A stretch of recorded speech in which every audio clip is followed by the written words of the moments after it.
Assalamualaikum warahmatullahi wabarakatuh. Saya M. Fajrul Maula akan membahas tentang keadilan negara hukum. Dalam negara demokratis, konsep keadilan hukum sangat penting untuk menciptakan negara hukum yang memberikan rasa adil kepada masyarakatnya, warga negara, melalui peraturan yang teratur dalam negara tersebut. Tujuannya untuk mencapai suatu keadilan. Ya, karena keadilan sangat dibutuhkan. Menurut ahli yaitu Aristoteles menyebutkan keadilan sebagai memberikan kepada setiap orang apa yang seharusnya mereka dapatkan. Dia membedakan keadilan menjadi dua, yaitu distributif, pembagian kekayaan dan kehormatan secara merata. Yang kedua adalah korektif, perbaikan atau pembalasan jika terjadi pelanggaran. Ya, karena harus ada balasannya apabila tidak keadilan. Lalu adalah permasalahan di negara hukum. Di antaranya ketimpangan akses terhadap keadilan. Tidak semua individu memiliki akses keadilan yang sama rata, karena bisa jadi menggunakan kenalan untuk lolos dari peradilan di negara tersebut.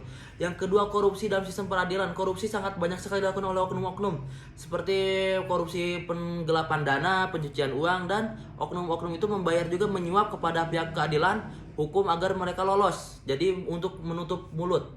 Yang ketiga adalah lambatnya proses peradilan. Proses peradilan yang lambat dapat menghambat proses yang segera beres, dan masyarakat jadi tidak usah lama menunggu lagi. Jika lama menunggu, masyarakat bisa jadi akan munculnya ketidakpercayaan terhadap hukum negara tersebut. Yang keempat adalah ketidakpastian hukum dan jelas terprestasi hukum dapat menyebabkan ketidakadilan.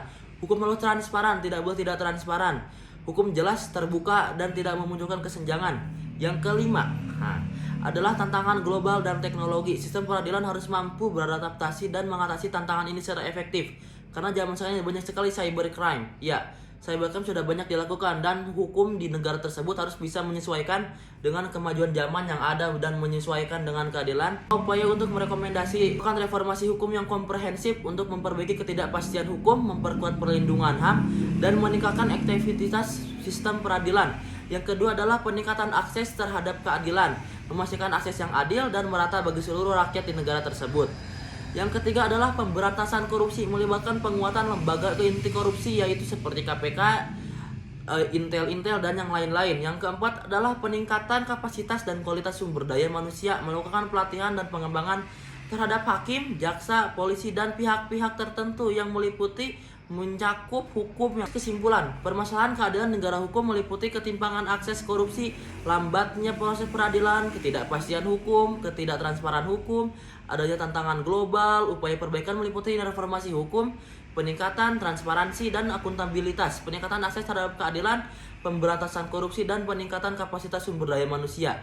Dengan upaya-upaya ini, diharapkan sistem peradilan dapat lebih adil, transparan, dan efektif dalam memberikan keadilan kepada seluruh rakyat negara tersebut.